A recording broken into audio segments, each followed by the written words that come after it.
हाँ जी, नमस्कार दोस्तों, सत्य क्लासेस में आपका स्वागत है। हम 1857 की क्रांति के बारे में पढ़ रहे थे। हमने पूरा क्रांति को पढ़ लिया था।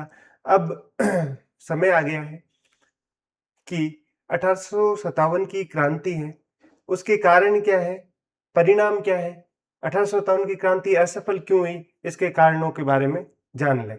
तो 1857 की क्रांति से जुड़ा हुआ हमारा प्रसंग है आज का, वो है 1857 की क्रांति के कारण।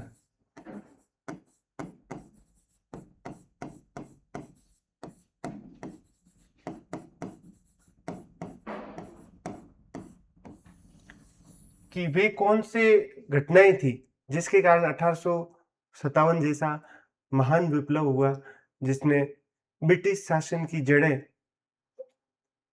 हिला दी थी, है ना।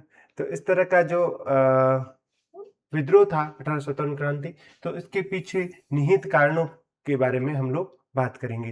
तो इसके पीछे सबसे बड़ा कारण था राजनीतिक कारण। तो सबसे बड़ा जो कारण था वो था राजनीतिक कारण।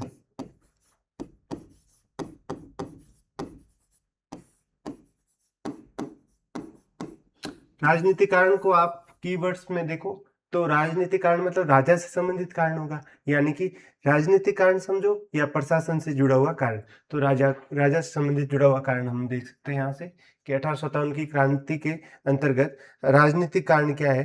तो जो राजा है, 1857 की क्रांति से पहले यहाँ पे राजाओं के दरबार में पॉलिटिकल एजेंट पीए रखे जाते थे। अंग्रेजों के द्वारा पॉलिटिकल एजेंट रियासतों में रखे जाते थे। पॉलिटिकल एजेंट रियासतों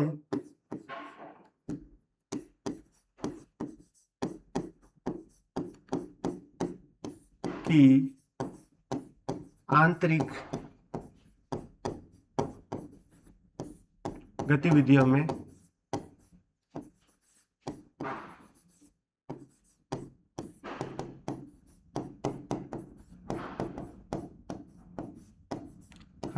हस्तक्षेप करने लगे थे, कि इंटरफेयर करने लग गए कि राजा किससे बात करेगा, राजा किन से मिलेगा, किसको क्या देना है, कहाँ मिलना है, क्या करना है, सारी गतिविधियां जो पॉलिटिकल एजेंट है इसके हाथ में आ गई थी। तो पॉलिटिकल एजेंट है वो अनावश्यक रूप से, जो आवश्यक नहीं थी उन चीजों को लेकर भी पॉलिटिकल एजेंट है वो अनावश्यक गतिविधियों में संलग्न होने लग गया, और आंतरिक गतिविधियां जो थी राज्य की उसमें वो हस्तक्षेप करने लग गया।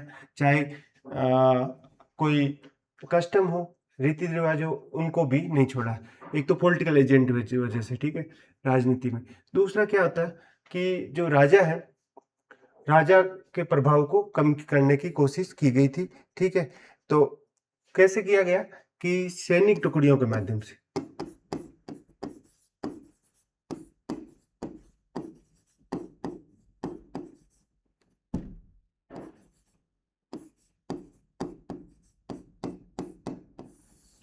तो ये जो सैनिक टुकड़ियां थी ना, इनके माध्यम से क्या किया गया, तो इनसे क्या है, सैनिक टुकड़ियों के लिए जो व्यय होता था वो किसके ऊपर था, राज्य को देना होता था। किसको देना होता था, राज्य को देना होता था। इसलिए राज्य के ऊपर जो भार है वो बढ़ गया, ठीक है। राज्य के ऊपर क्या बढ़ गया, भार बढ़ गया, ठीक है। दूसरा तो कारण ये हो गया, ठीक है। ऐसी कौन कौन सी सैनिक छावनियां थी, तो हम सारी सैनिक छावनियों के बारे में बात कर सकते हैं।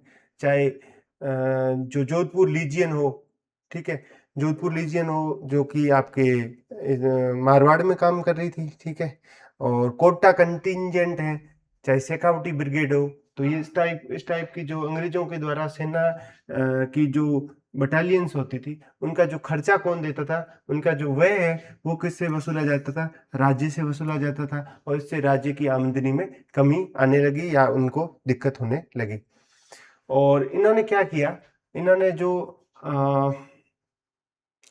रियासतों के अंदर इतनी ज्यादा राजनीतिक उठापटक करने लगे, यानी कि इतनी हस्तक्षेप करने लगे कि कुछ रियासतों को तोड़ के उनसे नई रियासतें बना दी। जैसे कोटा को तोड़कर एक नई रियासत बना दी, उसका नाम है झालावाड़। तो इस तरह की जब नई रियासतें बनी तो राजाओं को लगा कि उनकी संप्रभुता है या उनकी सोवरेनिटी है उनको खतरा होने लगा। तो ऐसी स्थिति में राजाओं ने इसका विरोध करने लगे। तो राजनीतिक कारण में आप मोटे मोटे से 2-3 कारण देख सकते हो, ये कारण है। राजनीतिक कारण क्या है कि रियासतों की सुरक्षा के नाम पर जो सैनिक टुकड़ियां हैं उनका व्यय राज्यों के ऊपर डाल दिया, जिससे राज्यों के ऊपर कर का बोझ बढ़ने लग गया। दूसरा कोटा है उसको तोड़ के झालावाड़ बना दिया। तो इस तरह से जब नई नई रियासतें बनने लग गई तो पुरानी रियासतों का आकार घटने लगा, और इसमें उन रियासतों को अपनी संप्रभुता के ऊपर खतरा नजर आने लगा। ठीक है, इसके अलावा हम देखें तो इसके प्रशासनिक कारण क्या क्या है। तो प्रशासनिक कारणों के बारे में बात करते हैं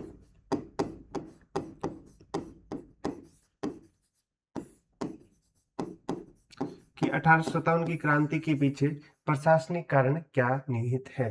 तो प्रशासन का कार्य उस समय का जो सामंत वर्ग था वो संभालता था। उस समय का प्रशासन का कार्य कौन संभालता था? सामंत वर्ग। तो प्रशासन का मतलब क्या हुआ कि उस समय जो सामंत वर्ग जो प्रशासन का कार्य संभालता था, उस सामंत वर्ग के जो विशेष अधिकार थे, उनके जो मेन जो विशेष अधिकार थे उनको छीन लिया गया।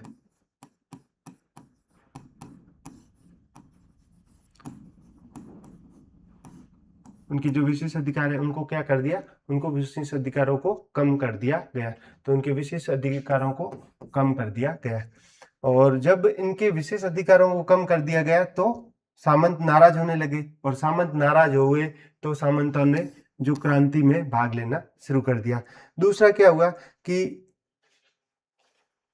जो सामंत पहले क्या थे, पहले सामंत राजाओं की क्या करते थे? चाकरी करते थे। जो सामंत थे वो राजा के बराबर के हकदार थे, वे चाकरी करते थे राजा की। ठीक है, अब अंग्रेजों ने बोल दिया कि चाकरी करने की कोई आवश्यकता नहीं है, अब आप तो क्या दे दो? केस दो, रोकड़ में मांगने की। तो राजा सामंतों से केस में पैसे मांगने की डिमांड करने लगा कि केस में मुझे पैसे चाहिए, इस तरह से। ठीक है, और कुछ जो जागीरी भूमि थी जिसमें जागीरदार रहता था, जागीरी भूमि, उस जागीरी भूमि को खालसा घोषित कर दिया गया।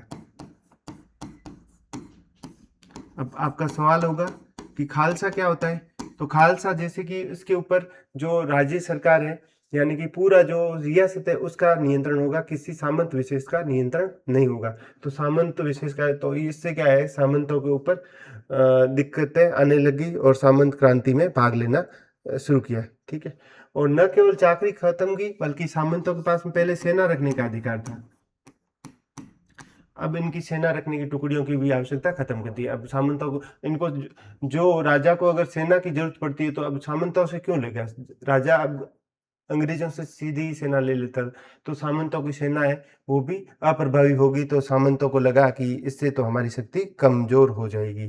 ठीक है, और सामंत जो टैक्स लेते थे वो भी बंद करवा दिए गए। सामंत पहले अपने अपने जो क्षेत्र में जो टैक्स वसूलते थे, वे टैक्स वसूलना भी सामंतों को बोला कि अब आप टैक्स नहीं वसूलोगे।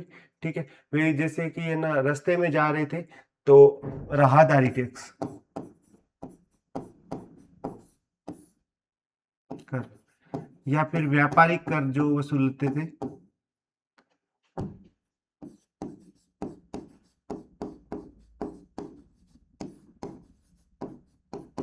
तो इस प्रकार के जो कर थे वो भी सामंतों से वसूलने से मना कर दिया। आप 1857 की क्रांति के बारे में अगर आपको पूछें कि 1857 की क्रांति के कारण क्या थे, एक तो है राजनीतिक कारण जो कि राजा से संबंधित है, और प्रशासनिक कारण उस समय का जो प्रशासन या ब्यूरोक्रेसी है वो सामंत के हाथ में थी। और सामंतों के यहाँ पे अधिकार, एक तो सामंतों के अधिकार कम कर दिए। तो अधिकार कम कैसे? उसके पास में पहले सेना रखने का अधिकार था, बोले अब सेना की रखने की जरूरत नहीं है, हम खुद सेना दे देंगे। उस वो टैक्स वसूलता था, अब टैक्स वसूलने में मना कर दिया।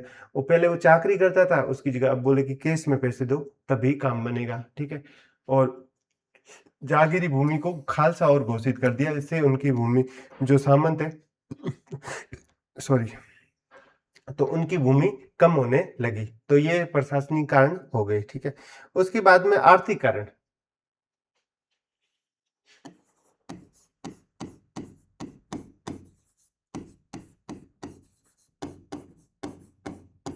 तो आर्थिक कारण को याद करने का सिंपल सा तरीका, आर्थिक में क्या होता है, एक तो एग्रीकल्चर होता है, कृषि होता है, ठीक है, दूसरा होता है उद्योग, होता है कुटीर उद्योग, इस तरह का उद्योग, तीसरा आपने इनसे जो व्यापार होता था, व्यापार, तो इनसे संबंधित जो पॉइंट्स हैं। तो कृषि पे क्या हुआ, तो कृषि के ऊपर क्या हुआ, तो कृषि के स्तर पे अंग्रेजों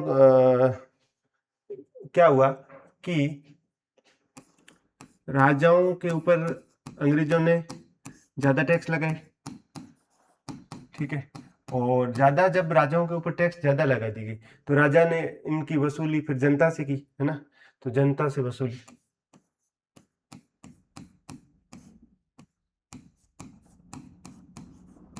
तो इससे क्या है, जनता जो है कर्ज के तले दबने लग गई, ठीक है, इस तरह से जो ये सबसे बड़ी प्रॉब्लम हुई, ठीक है। और ब्रिटिश जो है ना, ब्रिटिश जो तैयार माल,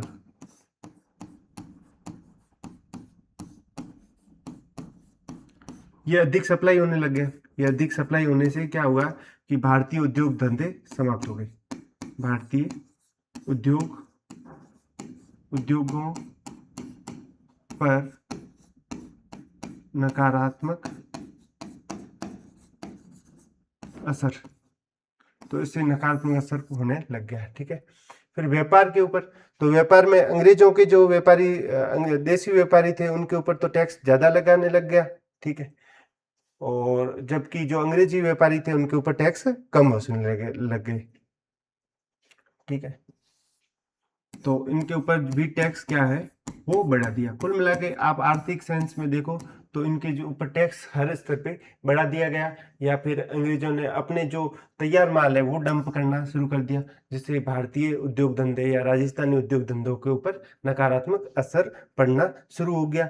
और इस कारण से जो न केवल किसानों में बल्कि जो उस समय के जो व्यापारी थे उनमें भी अंग्रेजों के खिलाफ क्रांति करने की जो भावना जगने लग गई, ठीक है। इसके अलावा जैसे नमक है, नमक और आबकारी नीति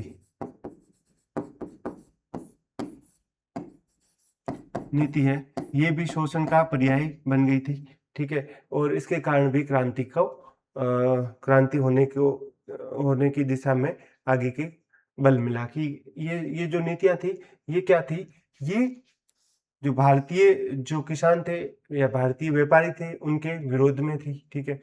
और यहाँ जहां तक आबकारी नीति की बात करें तो जनजातियों के ऊपर इसे बलपूर्वक लागू कर दिया गया और जनजातियों ने इसका विरोध किया, और उनको महुआ पीना, और जनजातियों को इस चीज का शौक होता है, और यहाँ पे इनके ऊपर जब इस तरह की जो जनसंख्या नीति हो, चाहे इस तरह की जनसंख्या नीति हो, चाहे इस तरह की जब नीतियां इम्प्लीमेंट की, लागू की कर दी गई, तो तत्कालीन जनता के अंदर भय का माहौल होने लग गया और फिर उन्होंने क्रांति की बागडोर संभालना शुरू की। तो सामाजिक अब हम सामाजिक कारण के बारे में देखते हैं।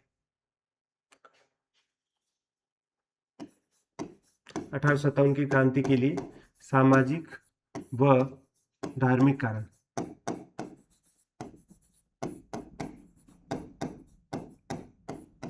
तो 1857 की क्रांति के लिए सामाजिक कारण क्या था, तो समाज के जो भारतीय समाज के साथ में अंग्रेज भेदभाव करते थे, सीधी सी बात थी।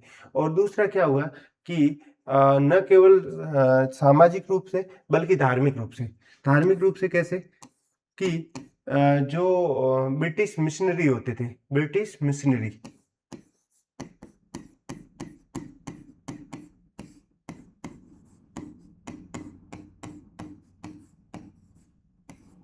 तो ये जो ब्रिटिश मिशनरीज होते थे ये भारतीयों के धर्म में मतलब ये विशेष रूप से रुचि रखते थे और ये भारतीयों को ईसाईकरण करने की दिशा में काम करे। तो ब्रिटिश मिशनरीज है वो ईसाईकरण पे जोर कर दे रहे थे, ईसाईकरण पे जोर देते, ईसाई बनाने पे, भारतीयों को ईसाई बनाने लग गए थे, ठीक है। तो भारतीय जनमानस में इस तरह से फैलने लग गया कि ईसाई जो हिंदू धर्म या मुस्लिम धर्म लोग इस तरह से छूट जाएगा, और इसलिए जो धर्म परायण लोग थे, जो धर्म को मानने वाले लोग थे, उनकी सामने भी प्रश्न खड़ा हो गया कि किस प्रकार हम धर्म को बचाएं, इसलिए उन्होंने 1857 की क्रांति की बागडोर संभाल ली थी। ठीक है, उसी प्रकार तो इन्होंने धर्म को, इससे क्या हुआ, इससे धर्म को खतरा होने लगा, धर्म को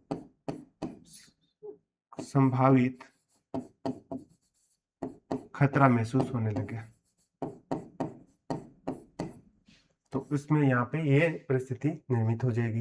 ठीक है, उसके अलावा हम देखें तो सामाजिक स्तर पे जो, सामाजिक स्तर पे क्या हुआ, तो जो ब्रिटिश थे उन्होंने सामाजिक सुधार की।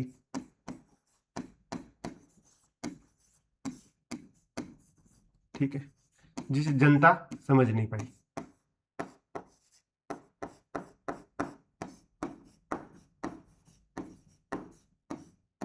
तो इसे जनता समझ नहीं पाई, तो जनता ने इसका विरोध करना शुरू कर दिया। ठीक है, कि ये हमारे साथ में ऐसा क्यों कर रहे हो। चाहे सती प्रथा का मान लो, हालांकि सती प्रथा 1857 के बाद में सती प्रथा को बैन किया गया। ठीक है, 1829, अच्छा 1829 को जो है सती प्रथा को बैन कर दिया गया था। ठीक है, उसके बाद में हम देखें तो सैनिक कारण क्या थे, और सैनिक ही तत्कालीन रूप से 1857 की क्रांति कारण था। तो इनके एक तो पद, इनको भारतीयों को सैनिकों में पद के स्तर पे जो भेदभाव होता था। ठीक है, और दूसरी जो तनख्वाह होती थी, जो वेतन होती थी, जो सैलरी होती थी, दोनों स्तर में क्या होता था, भेदभाव होता था। ठीक है, और इससे क्या हुआ कि भारतीय जो मतलब अगर कुशल सेनाधिकारी हैं तो भी उन्हें उच्च पद नहीं मिलते थे। भारतीयों के साथ सामान्यतः यहाँ पे भेदभाव हुआ था, उनको भारतीयों को अलग रखा जाता था, जबकि समान रैंक के जो ब्रिटिश या फिर जो अंग्रेज जो सैनिक होते थे उनको अच्छी सुविधाएं मिलती थी। तो इस कारण से इन पद और तनख्वाह के स्तर पर भी भेदभाव था। भारतीय सैनिकों को भारत से बाहर भेजा जाने लग गया, उनको म्यांमार और बाकी जो देशों में भेजा जाने लग गया। तो भारतीय ऐसा मानते थे कि भारतीयों में ये भ्रम था कि जैसे भारत, जैसे ये भारत का मैप है, तो भारत, ये जो समुद्र है ना, ये पार नहीं करना चाहिए भारतीयों को। ठीक है, तो इन अंग्रेजों ने भारतीयों को क्या है, समुद्र पार करवा के बाहर, जो म्यांमार में अगर युद्ध हो रहा है तो वहां पे ले जाना शुरू कर दिया। ठीक है, तो इससे इन्होंने विरोध करना शुरू किया। क्यों विरोध शुरू किया, क्योंकि भारतीय भारतीय धर्म में उस समय तक ये कुप्रथा प्रचलित थी कि कली विजय की नीति, जिसमें क्या होता है कि आप समुद्र पार नहीं कर सकते, क्योंकि समुद्र पार विधर्मी लोग हैं, जो राक्षसी प्रवृत्ति के लोग रहते हैं। तो इस कारण से जो समुद्र पार करने को भारतीय वर्जित मानते थे। तो इस तरह की चीज यहाँ पे देखने को मिलती है। फिर साहित्यिक कारण,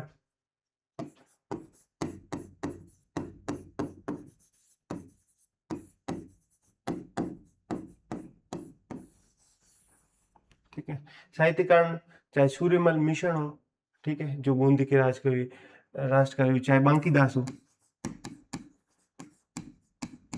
इन्होंने अंग्रेजों के खिलाफ भारतीय जनमानस को क्या किया, मोटिवेट किया, इनको प्रेरित किया कि भारतीयों का खुद का शासन होना चाहिए। तो इस तरह से जो है सैनिक कारण भी 1857 की क्रांति के लिए जो साहित्यिक कारण जिम्मेदार है, साहित्यकारों का इसमें योगदान था। और तत्कालीन कारण क्या था,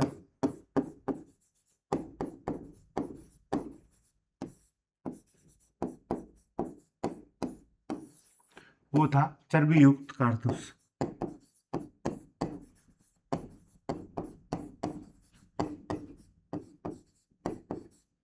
ठीक है, ये चर्बी किसकी थी, एक तो गाय की थी और सुअर थी। गाय को हिंदू पवित्र मानते थे तो हिंदुओं के खिलाफ हो गई, सुअर को मुस्लिम अपवित्र मानते थे। ठीक है, तो इस कारण से इन्होंने भी विरोध करना शुरू कर दिया। तो इस तरह से 1857 की ये क्रांति के कारण है। 1857 की क्रांति के क्या क्या कारण है, तो ये कारण है।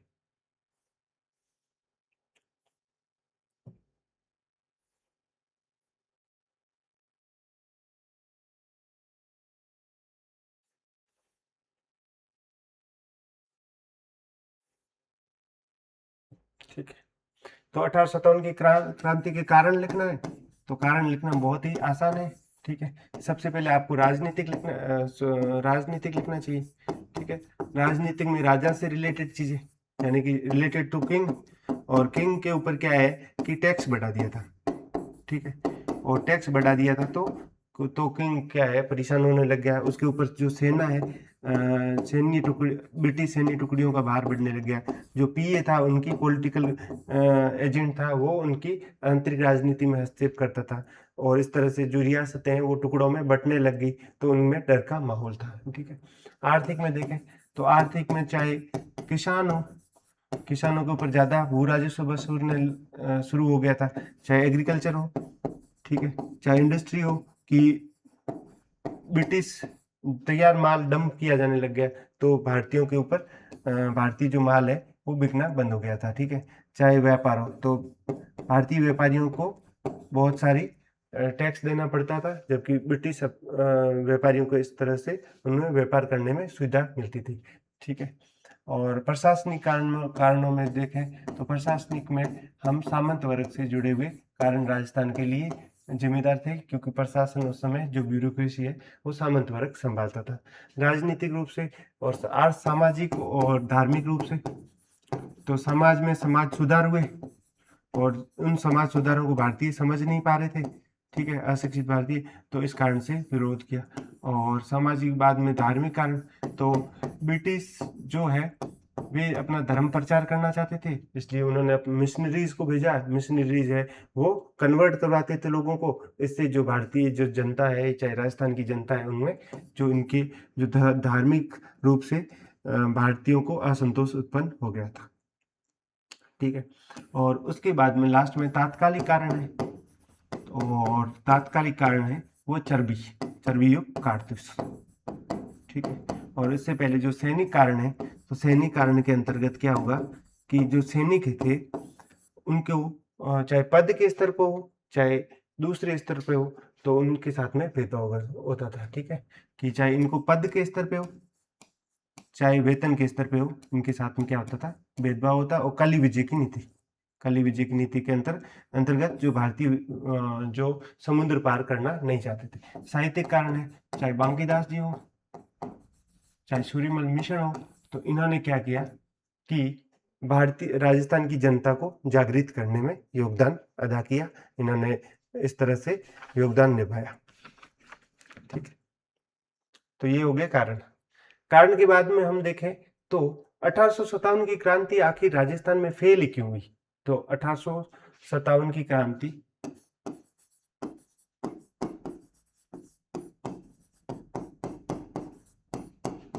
की राजस्थान में विफलता के कारण,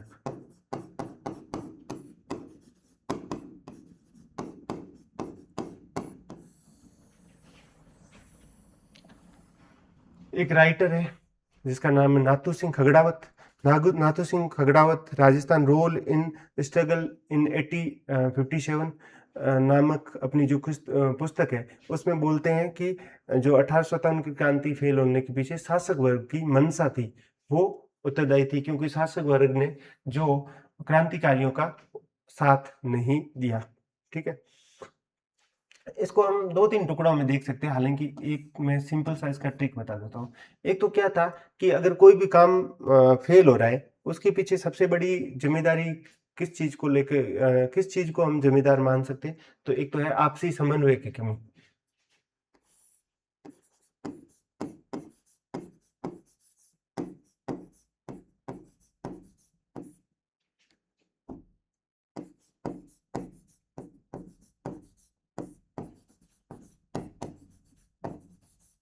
ठीक है, इसके अलग अलग स्तर हो सकते थे। इसके अलग अलग स्तर देखो कि सैनिकों के स्तर पे क्या था कि मेरठ के सैनिकों और नीमच के सैनिकों, ठीक है, इनको आपस में नहीं बनती थी, इनमें आपस में समन्वय नहीं था। ठीक है, दूसरा स्तर देखो तो आप समन्वय के स्तर पे देखो कि ठाकुर खुशहाल सिंह जी जो आउआ में क्रांति का नेतृत्व कर रहे थे, उसी प्रकार जो जयदयाल उमेराव खान कोटा में कर रहे थे। तो चाहे ये आपका आउआ देख लो, आउआ और कोटा के बीच में इनका क्या है कि इनमें भी क्या है, समन्वय नहीं था। कि समन्वय होता तो कोटा वाले जो इनकी आउआ की हेल्प करते, आउआ वाले कोटा की हेल्प करते, तो आपस में दोनों ही जीत जाते या दोनों को सहायता हो जाती। तो इस प्रकार से इनमें आपसी समन्वय की कमी थी। आपसी समन्वय की कमी इस तरह से भी थी कि जो ये अलग अलग समय में शुरू हुई थी। 1857 की क्रांति अलग अलग जो समय में ये शुरू हुई थी, ठीक है। शुरुआत में ये नसीराबाद से शुरू हुई, फिर नीमच, देवली अलग अलग टाइम पे शुरू हुई। तो इसलिए अंग्रेजों को क्रांति को दबाने का पर्याप्त समय मिल गया था, ठीक है। फिर देखें, और समन्वय के स्तर पे एक और है कि जो क्रांति के बड़े नेता, चाहे नाना साहेब हो,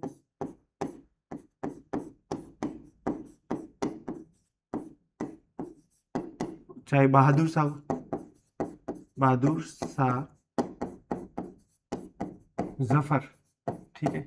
तो ये जो बड़े नेता थे, इनसे जो राजस्थानी में कोई इनका सीधा रिलेशन नहीं था, सीधा संपर्क नहीं था। तो इन जो क्रांति के बड़े नेताओं से सीधा संपर्क नहीं था।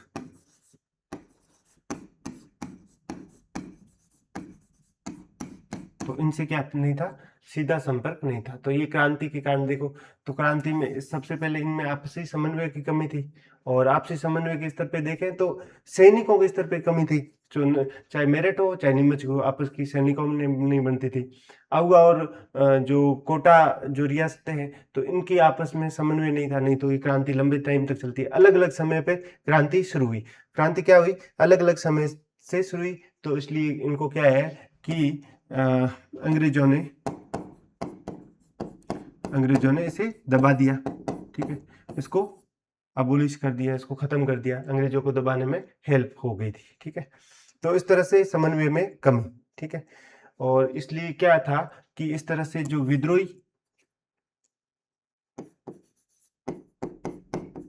जो सैनिक थे उसमें भी समन्वय की कमी थी, और बाकी क्रांति की जो रूपरेखा है उसमें भी विद्रोही सैनिकों में समन्वय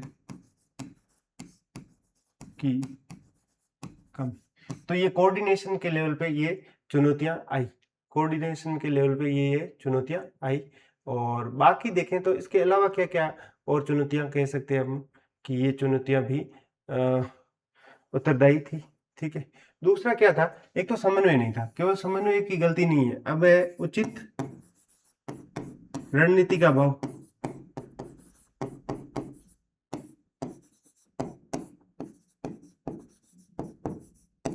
इन्होंने सही से स्ट्रेटेजी भी नहीं डेवलप की। स्ट्रेटेजी अगर सही से डेवलप होती तो क्रांति सफल हो जाती, ठीक है। तो इसके लिए क्या है, चाहे क्रांतिकारी हो चाहे सैनिक हो चाहे क्रांतिकारी हो, इनके पास में फ्यूचर प्लानिंग नहीं थी, भविष्य की रणनीति नहीं थी, भविष्य की नीति नहीं थी, या भविष्य की रणनीति नहीं थी कि भविष्य में क्या करना है। बस उसी समय 1857 की क्रांति थी, उस टाइम पे लड़ लड़ा के रहना था, और भविष्य के लिए उनके पास में कोई इस तरह का जो प्लान भी नहीं था कि कैसे करना है। और मतलब अंग्रेज अगर हट भी जाएंगे तो किसका शासन आएगा, ठीक है। उनकी जगह दूसरा अगर शासन आ गया तो शासन अच्छा नहीं हुआ, तो उस स्थिति में क्या करना है। तो उनके पास में इस तरह से कोई जो बैकअप्स नहीं थे। तो इस कारण से ये एक कमी थी कि उचित रणनीति का भी अभाव था, ठीक है।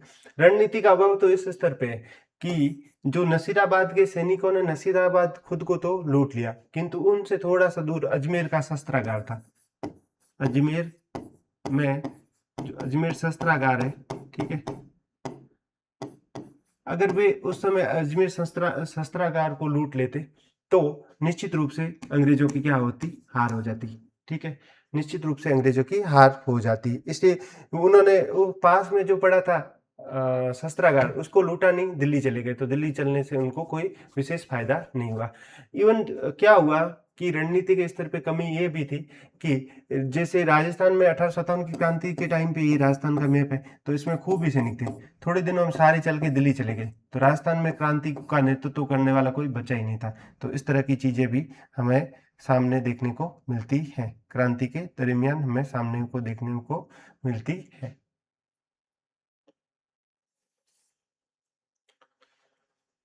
ठीक है। और फिर क्या है, कुशल नेतृत्व का भी अभाव था।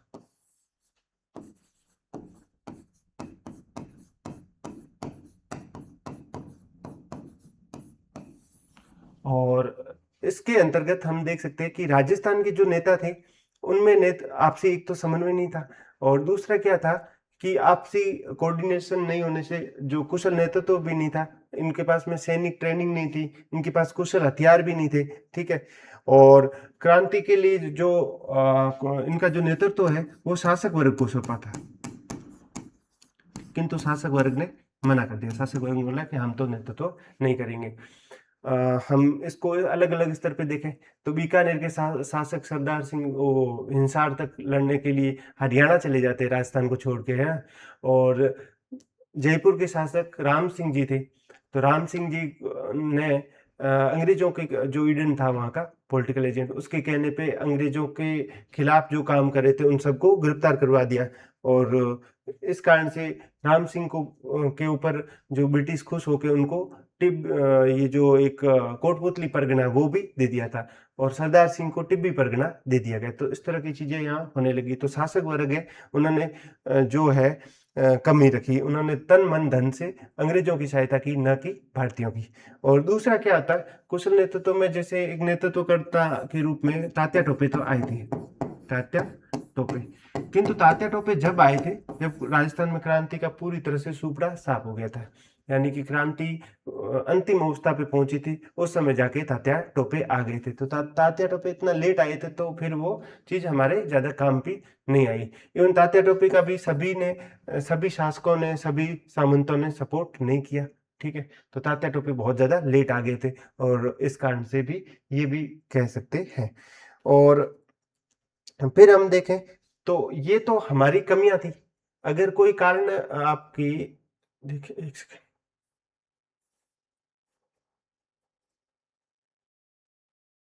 ठीक है। तो ये हमारी कमियां थी। अगर मान लो कोई आपकी असफल हो रही, ठीक है, मान लो कोई व्यक्ति आरएएस में असफल होता है, एक तो खुद की क्या होती है कमियां, ठीक है, पास होते ही सारी कमियां अच्छाइयों में बदल जाती है। ठीक है। तो खुद की कमियां है, तो ये कमियां हमने ये बता दी 1, 2 और 3 स्तर पे। ठीक है। ये तो कोऑर्डिनेशन नहीं था, ठीक है, और इनमें एक तो समन्वय नहीं था, और इनमें जो लीडरशिप क्वालिटी नहीं थी, और स्ट्रेटेजी के स्तर पे भी इनकी कमियां थी। तो ये तो कमियां होगी। तो एक तो कमियां है, उसके कारण आप असफल हो रहे, को सामने वाला फिर पास हो रहा है, तो उसकी क्या है कुछ अच्छा ही है। तो अंग्रेजों की क्या है,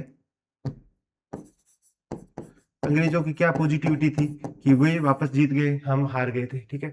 तो अंग्रेजों की एक तो इनके पास में क्या था, कुशल नेतृत्व,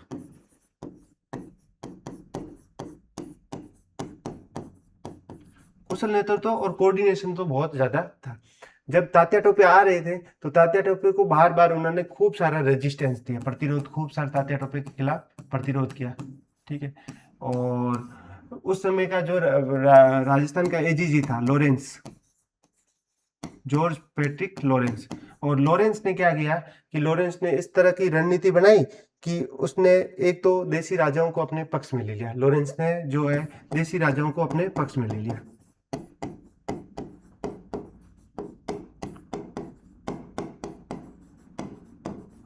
अपने पक्ष में ले लिया। ठीक है।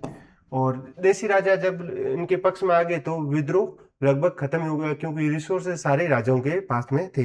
दूसरा क्या किया कि इसने सूझबूझ का काम लिया और अपने सैन्य बल का समुचित उपयोग किया। तो इसके पास में जो आर्मी थी ना, सैन्य बल का समुचित प्रयोग किया, सैन्य बल का इसने सही से उपयोग किया, तो ये क्रांति में जीत गए। तो ये स्थिति थी हमारे जो 1857 की क्रांति में असफल क्यों हुई। तो राजस्थान की असफलता जो 1857 की क्रांति में विफलता के कारण यहाँ पे हम देख सकते हैं। ठीक है,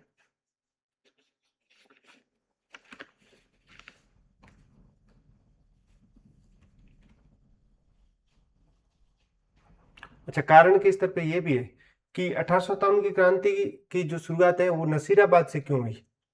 1857 जो रिवॉल्यूशन है, रिवोल्ट है, वो नसीराबाद से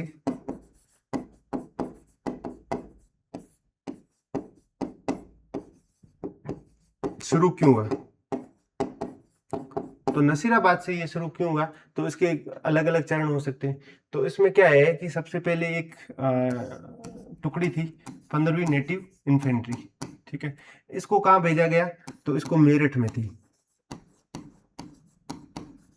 मेरठ से कहाँ भेजा, अजमेर, और अजमेर के बाद यहाँ से अजमेर से हटाकर इनको नसीराबाद भेजा।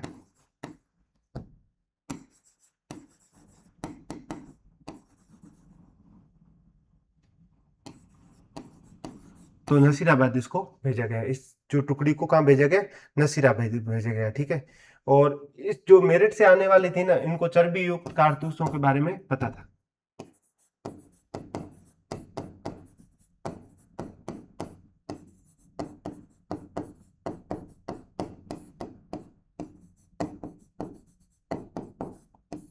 ठीक है, और अजमेर से हटाकर जब इनको नसीराबाद ले गए तो इनको अंदर ही अंदर चिंता खाने लगी कि अब अंग्रेज हमको मारे मारे मारे, इस तरह से होने लग गया। तो ये अब बोला कि करो या मरो की स्थिति है, या तो कुछ करके मर जाते हैं और वैसे मरना तो फिक्स ही है। तो इस तरह से इन्होंने क्या किया, नसीराबाद के सैनिकों के अंदर अविश्वास व्याप्त था, और इनके खिलाफ दूसरी ओर अंग्रेजों ने यहाँ पे गलती कर दी। बॉम्बे लॉन्चर्स नाम की जो सेना है वो खड़ी कर दी, और इनसे हथियार छिनवा दिए, इनके हथियार छीन दिए। तो इनके जो आर्म, इनको इनका डी आर्मामेंट कर दिया, हथियार छीन लिए। जब इनसे हथियार छीन लिए गए ना, तो फिर ये क्या करे, इनको लगा कि अब हमारी स्थिति खराब है, तो इसलिए बॉम्बे लॉन्चर से उसको भी सामने खड़ा कर दिया। तो फिर इन्होंने कहा अब हमें क्रांति के अलावा हमारे पास कोई और चारा है नहीं, तो क्रांति कर ली। तो ये 1857 क्रांति में अजमेर की भूमिका के रूप में देख सकते हैं। फिर हम आगे के स्तर पे देखें तो जो कोटा में जन विद्रोह क्यों हुआ था, इसके बाद कारण देखें। कोटा में जन विद्रोह के कारण,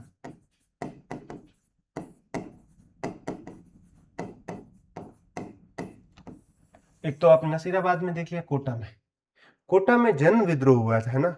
जनता ने बहुत ज्यादा सपोर्ट किया था क्रांतिकारियों का। ठीक है, तो उसके पीछे कारण क्या है, तो एक तो क्या है कि कोटा का राजा है, ठीक है, उसकी अंग्रेजों से बनती नहीं थी, तो राम सिंह की, ठीक है, तो राम सिंह का भी नैतिक रूप से इन्होंने जो समर्थन था वो इनकी तरफ था। ठीक है, दूसरा क्या है कि कोटा में शक्ति के सेंटर दो थे, कोटा में शक्ति के दो पोल थे।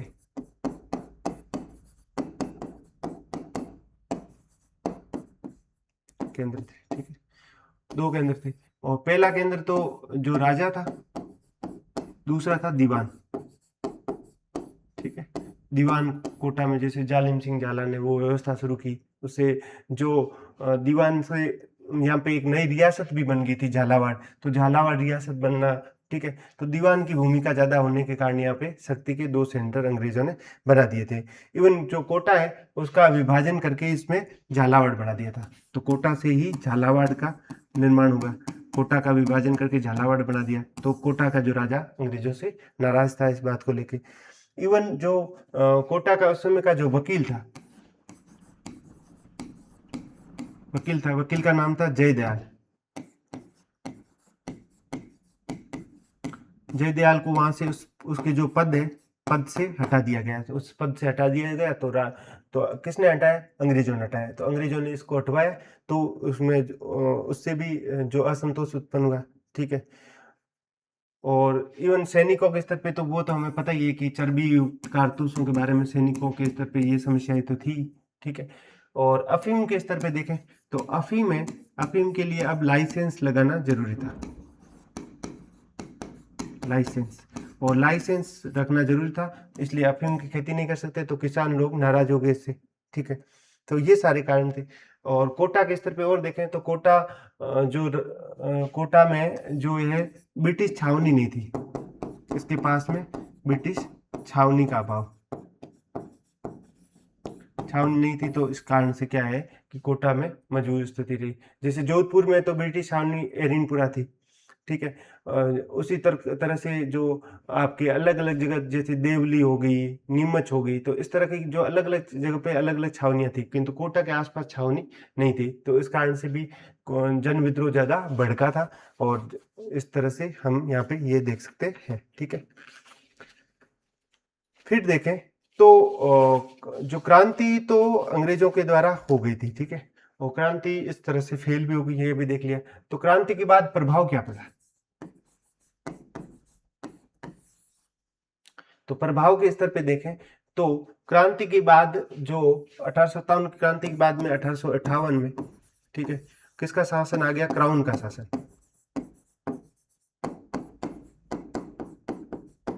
यानी कि ताज का शासन, यानी कि रानी विक्टोरिया का शासन।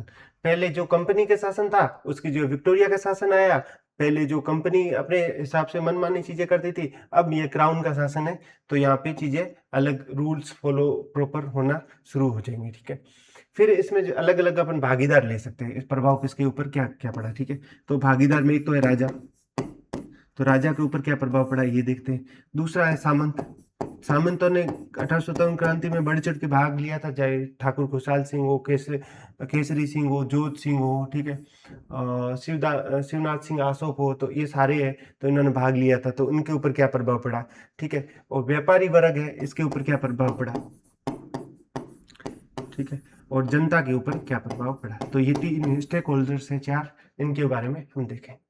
तो क्रांति के टाइम क्या है कि राजाओं ने जो है वो किसका साथ दिया था, वो अंग्रेजों का साथ दिया।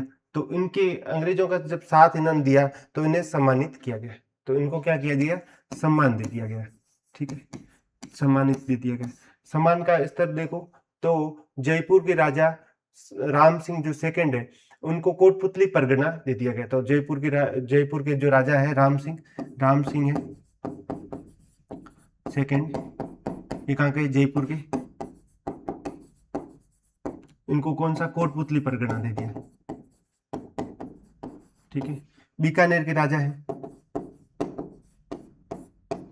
ठीक है, सरदार सिंह को टिब्बी परगना दे दिया। यानी कुल मिलाकर राजाओं को सम्मानित किया गया। और जो जयपुर के राजा राम सिंह सेकंड है, उनको उपाधि दे दी गई थी, सितारे हिंद की उपाधि दे दी गई थी। ठीक है, और जैसलमेर के राजा है, तो उनको विशेष रूप से एक पोशाक दे दी गई थी जो 2000 रुपए की थी, खिलवंत। ठीक है, और केसरी सिंह जो जी है, जो एक सामंत है, उनको भी दे दिया गया। फिर इन्होंने बोला कि सामंत जो ज्यादा चूंचा कर रहे थे, तो सामंतों को शक्तिहीन बना दिया गया, कि इनकी जो शक्ति है उनको कम कर दो। तो इन्हें सामंतों को 1857 की क्रांति के बाद में सामंतों को क्या बना दिया गया, शक्तिहीन बना दिया गया था। इसीलिए जो फिर भी जो 1857 की क्रांति के बाद में जो इसका देखेंगे, तो फिर भी जैसे ठाकुर खुशहाल सिंह हो गई,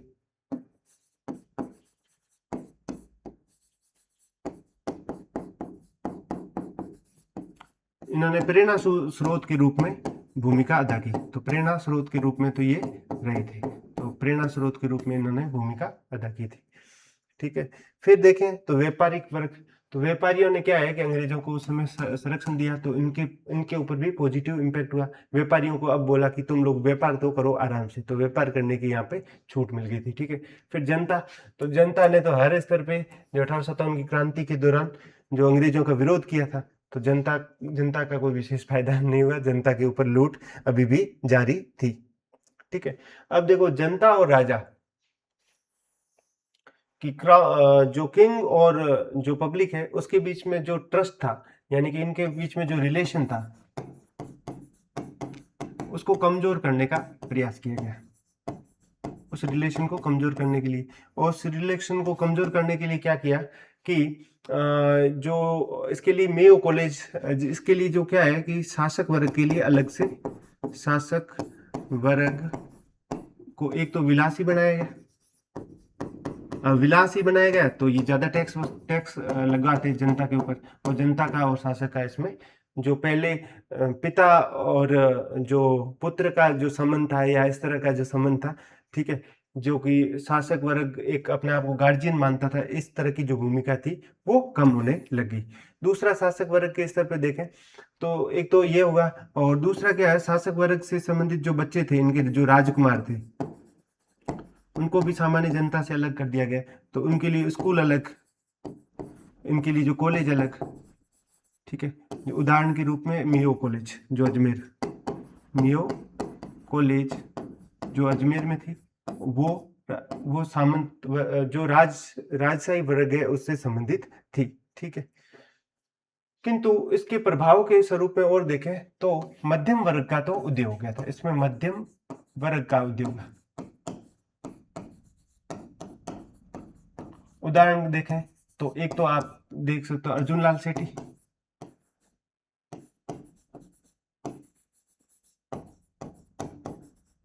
ठीक है, और दूसरा आप कह सकते हो जो भूप सिंह नाम से विख्यात थे, विजय सिंह पंतिक।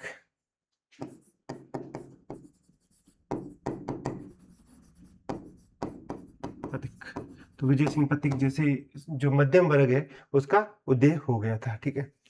फिर हम देखें तो इसके अलावा क्या क्या हुआ, तो वाल्टर योजना के तहत जो मेयो कॉलेज टाइप का इस तरह से बना, तो उसमें इस तरह की चीजें हमको यहाँ से देखने को मिली।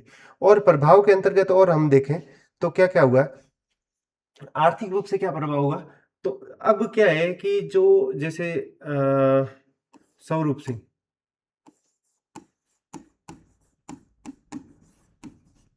जो मेवाड़ की महाराणा थी, ठीक है, इन्होंने एक कॉइन शुरू किया, दोस्ती लंदन, और गंगा सिंह ने शुरू किया विक्टोरिया इम्प्रेस। तो इस तरह के सिक्के क्या दिखाते हैं, तो इससे क्या है कि जो राजा है उसकी संप्रभुता में कमी हो रही है, जबकि ब्रिटिश संप्रभुता में वृद्धि हो रही है। तो इस संप्रभुता के ऊपर भी यहाँ पे प्रहार किया गया। तो इस तरह की चीजें हम यहाँ से देख सकते हैं, ठीक है। फिर यहाँ पे वैश्य वर्ग है उसका उत्थान होता है, ठीक है। और सामाजिक जीवन में क्या होता है, तो सामाजिक स्तर पे जो पाश्चात्यकरण है,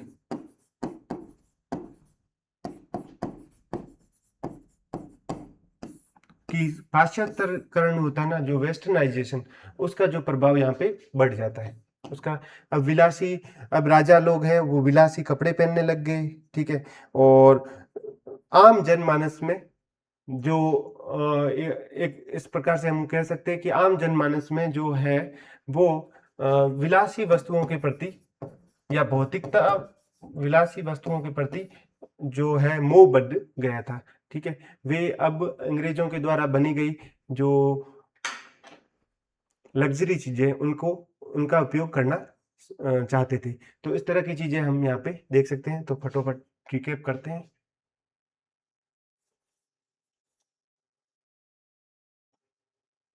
तो प्रभाव के स्तर पे देखें तो प्रभाव के स्तर अलग अलग हैं, ठीक है। 1857 की क्रांति के बाद 1858 में क्राउन का शासन शुरू हो गया। राजा के स्तर पर देखें तो राजा के को सम्मानित किया गया, क्योंकि 1857 की क्रांति में राजाओं की भूमिका जो है अंग्रेजों के पक्ष में थी, ठीक है। फिर सामंतों को शक्तिहीन बनाया गया, यद्यपि उसमें से कुछ सामंतों को पुरस्कृत किया गया था, राजाओं को पुरस्कार भी दिया गया था।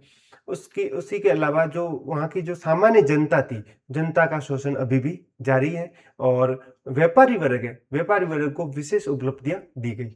और उसके बाद में जो मध्यम वर्ग देखे तो अर्जुन लाल सेठी, विजय सिंह पत्तिक जैसे नेताओं का उदय हुआ, ठीक है। और पब्लिक और किंग के बीच में जो रिलेशन कमजोर होने लग गया, क्योंकि एक तो राजा विलासी होने से ज्यादा टैक्स लगाने लग गया, जैसे भू राजस्व दर बढ़ गई थी। और दूसरा क्या है कि राजकुमारों के लिए जो वोल्टर योजना के तहत मेयो कॉलेज बने थे, जो सामान्य जनता को राजा से अलग करने के उद्देश्य से, यानी कि जो तोड़ो और राज करो नीति पर आधारित थी। स्वरूप सिंह ने अपने जो सिक्के हैं उसमें दोस्ती लंदन लिखवाया, जो कि इस बात का द्योतक है कि अब जो देसी राजा है उनकी जो संप्रभुता है वो कम होना शुरू हो गई थी। ठीक है, सामाजिक स्तर पर जो पाश्चात्यकरण है या वेस्टर्नाइजेशन बढ़ गया था और विलासी प्रवृत्तियों को बढ़ावा मिला। तो इस तरह से हम देख सकते हैं, हमने 1857 की क्रांति के बारे में बात कर ली। अगले हम किसान आंदोलन के अगले टॉपिक के साथ में मिलेंगे। धन्यवाद।